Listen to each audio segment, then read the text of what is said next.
You're not going to get shot. You're not going to be attacked by a lion or whatever it is, right? You're just going to lose some money. So, hey, it's Walter here, and you're at the Think Profit podcast, where we're going to help you develop a rock-solid trading confidence and avoid the potentially endless cycle of system switching. Right, Hugh? That's right. We're going to help you develop a wealth mindset, develop a trading strategy that fits your core personality, and help you overcome the obstacles that stop over 90% of traders. All right, Hugh, sounds good. You ready to go? Yeah, let's do this. Hey, Hugh. So I was talking to a trader today, just before we got on. He was asking about fear and how do you deal with fear? If you've got a lot of fear in your trading, what do you do about it? And I guess kind of the question was, where does it come from? So I kind of equated it to one thing, but I'd like to hear about what you think about fear. Like, what does fear mean in trading? How do you deal with it? What are some techniques to wrap yourself around the fear of taking trades and trading in general? So I'm interested. Yeah, sure. Well, in reality, there's nothing to be afraid of in trading, right? You're just going to lose some money. You're not going to get shot. You're not going to be attacked by a lion or whatever it is, right? You're just going to lose some money. So any type of fear is irrational. So you have to ask yourself, okay, where does that come from? Is it fear of losing all your money? Or is it fear of being wrong? Or is it fear of your ego being bruised? Those are kind of the biggest ones that I think a lot of traders run into. Once you can identify that, then you can start working on it. But then if you're still afraid, then you have to figure out what the source is. Otherwise, you're kind of just like going to be afraid all the time. And once you identify it, then you can start to work on it. That's what I think, at least. What do you think? Yeah, I agree. Yeah, so I think about like these coaches in the NFL, right? These gridiron coaches, right? So that what they do is they have these stories, and they wear the stories like a patch on their sleeve. Oh, I slept in the office. I get up every day at 3:30 in the morning and go and watch film. And they have these big, this is their thing, right? Well, thinking about it, why do they do that? Why do they spend so much time watching film of their opponent? The reason why is preparation. Because when come game day, if they feel like they've prepared their team to the point of where they can kind of expect anything and they know what to do in any situation, they've prepared the other coaches so they know what to deal with it, and they have a plan for what's likely to unfold, all that preparation reduces the anxiety. The more prepared you are, and it's the same with trading, right? The more prepared you are, the more you've seen your system through different types of markets, through your back testing or demo trading or whatever, or live trading, if you've been trading for decades, then the more likely you are to be able to sit through it and be able to feel like, I can do this. Like, I've got it. Now, here's the thing.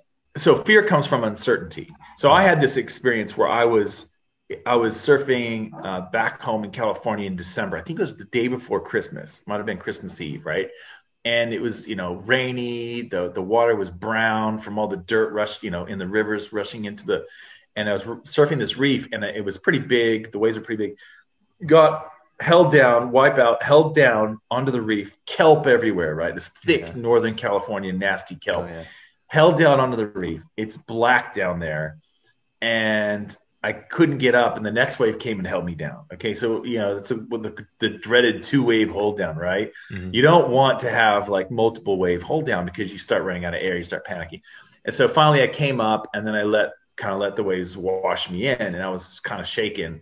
And I was sitting on the beach, and I was thinking, I really should go back out there, because if I let this fear kind of fester for a while, then I'm going to have that in the back of my head when I go surfing, especially if I go surfing at this place again, right? So I forced myself to go back out there and paddle back out there and at least get one wave and then come in, you know what I mean? So I could say that that I did it. And really, I think that's where it comes from. I think the fear of the uncertainty, not knowing what's going to happen. But as you said, you're absolutely right.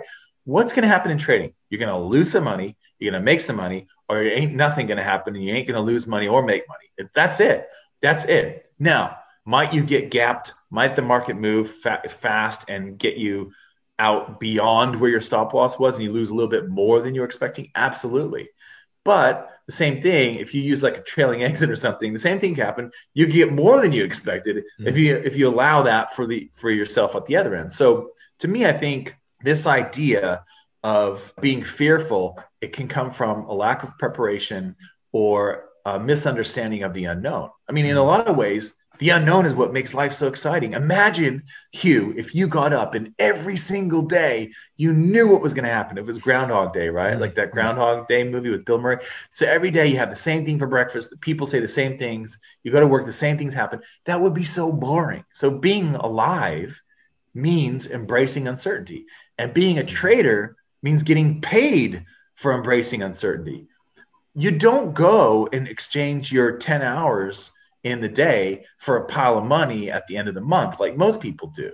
What you do is you exchange the risk that you're taking in face of uncertainty for a potential payoff, right? So it's a totally different world for traders. And that's why you were made to be a trader, because you see the world a little bit differently. And so that's what I would say to everyone listening. That's really part of what makes trading so great, is that we get paid for uncertainty. We get paid for doing that. And I think it's great.